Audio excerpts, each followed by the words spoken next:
Most of us drive a car these days, and it is possible you may want to use your car to tow something, even if it's only attaching a small trailer to take some rubbish to the dump. Or perhaps you're into caravan touring holidays as a family, or you may even set your sights a little bit higher and want to tow something as big as a boat or a horse box. If you do, there are one or two things you'll have to take into consideration. Do you have the right vehicle to tow? Is your driving licence valid? Will your car insurance cover you? Are you legal? Are you fit to tow?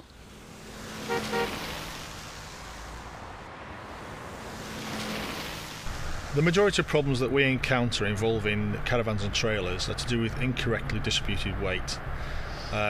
Recently we came across a young family in a pickup truck towing a caravan. The weight wasn't distributed correctly at all. It caused snaking, and unfortunately the caravan ended up on its side. This blocked 2 lanes of the M6 in August, and the resulting congestion was horrendous. And of course a young family ruined the holiday. You must prepare. Make sure your load is distributed correctly. Make sure you're using roads that are adequate. Have you got enough fuel for the journey? Towing a caravan or trailer, you're going to use a lot more fuel than you would do normally. Make sure you've got plenty of rest stops planned. If you're towing livestock, have you got enough feed and water in case you get caught in congestion or indeed breakdown? Planning and preparation is the key. Now, can anybody tow something like this on the roads today? Up to 1997, yes, you could virtually tow anything with any type of car, but since the driving licence regulations changed in 1997, and certainly something like this now, if you passed your test after 1997, you wouldn't be able to drive that.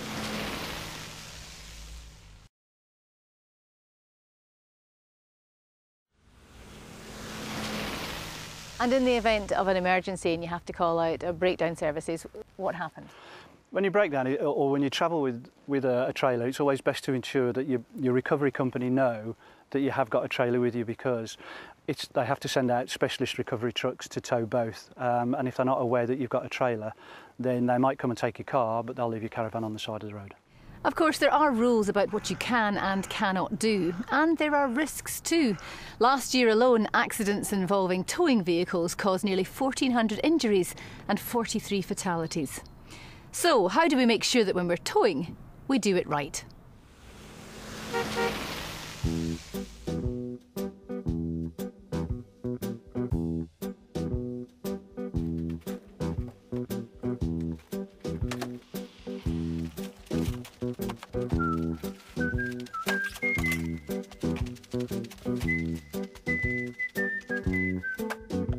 Stand well clear.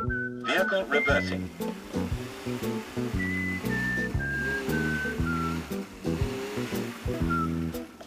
Stand well clear. Vehicle reversing. Stand well clear. Vehicle reversing.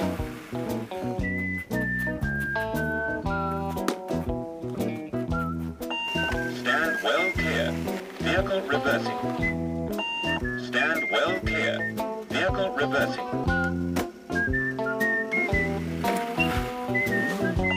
Stand well clear. Vehicle reversing. Now, this has got to be one of the most commonly used trailers that people would tow on the road today. It is, yes. And the fact that it's commonly used, I'm assuming, makes it simple to use. Yeah, it's a trailer that has no brakes. It has no complications to do with running gear and things like that. But it has road lights and everything else. So, can any car tow it? Yes, this trailer is light enough to be towed by 99% of cars. And with unbrakes or no brake trailers, you can go up to a maximum of 750 kilos or 3/4 of a tonne. How simple is it? Give us a quick demo. Okay, we do have a chain here, and this chain has got to go on to the tow bar with the coupling. You just lift it by hand? You lift it by hand because it is just a light trailer. And you'll know when it's on because it clicks closed. And the chain then drops over the tow ball, and then we would plug the electrics in to the socket underneath. Is it best to load it after you've coupled it to the car then? Yes, because you don't know what the weight will do when you've loaded the trailer. And it would tip if it wasn't? Depending on where the load is, you want to make sure the load again is over the axles and doesn't move. Now, a little birdie told me, although it's very simple to use, it's actually quite difficult to reverse or manoeuvre. Is that true? I'm afraid it is.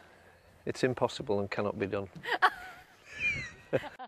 And it's better to uncouple and wheel it to where you want it to be and then recouple up after you've done that. Really? Absolutely. Because the trailer will turn before you see it in your mirrors. I never thought I'd see the day that a bloke would admit defeat. Absolutely. Something quite as small.